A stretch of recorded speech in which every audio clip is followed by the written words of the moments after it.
For many young adults, college is their first experience on their own. That new independence can be exciting, but it can also be isolating, especially for those with a history of mental health challenges.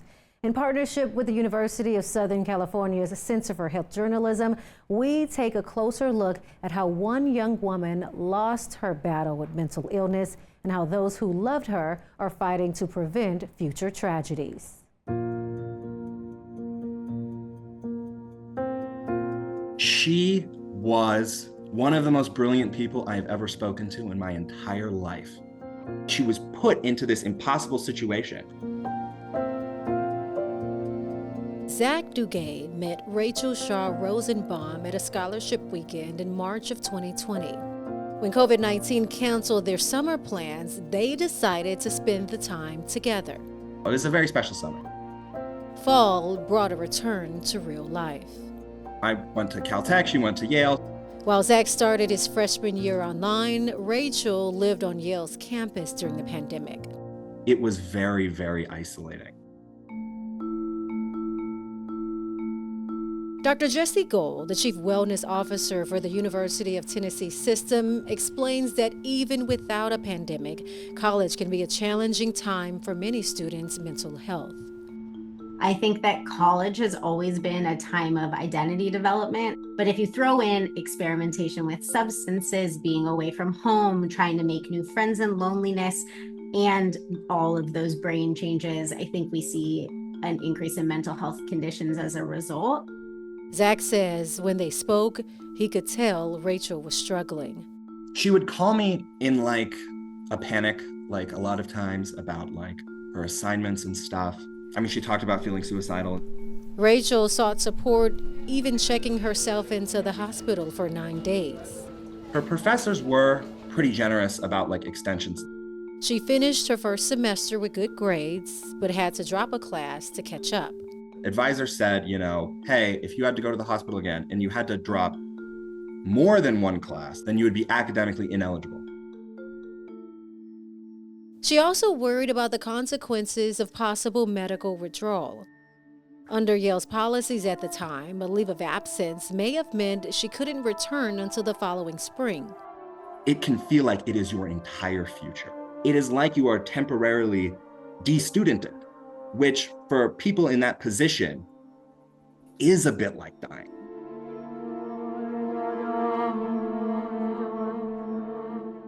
For Rachel, it would also have meant losing her student health insurance, potentially limiting her access to mental health treatment.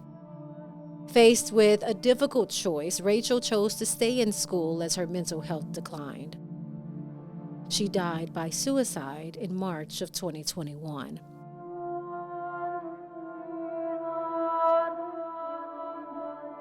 Stories like Rachel's have become all too common among college-age students.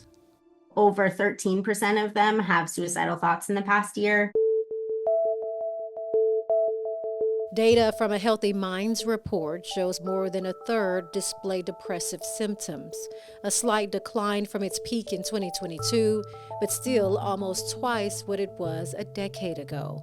What's less clear is what may be behind the trend. Social media, life online, the opportunity cost of that means that people are spending less time face-to-face. We have climate change, war, racism, school shootings. There's just a lot of existential threat and concern that young people are feeling. John McPhee is CEO of the JET Foundation, a nonprofit that was founded in 2000 by another family who lost their college-age son to suicide. Gold argues the solution starts with prevention. Making sure that people who transition to college are transitioning well. If they are already on meds or already saw a therapist, you're most likely to talk to a friend about suicidal thoughts much earlier. And so having built-in trained peers who know how to deal with that, it's a really good intervention. The JET Foundation works with schools to implement what they call a comprehensive approach to mental health and suicide prevention. They should be doing things like developing life skills and coping skills of students, helping to create a sense of belonging and fostering connectedness. The schools that have worked with the JED Foundation over 4 years see a 25% reduction in suicide attempts among students.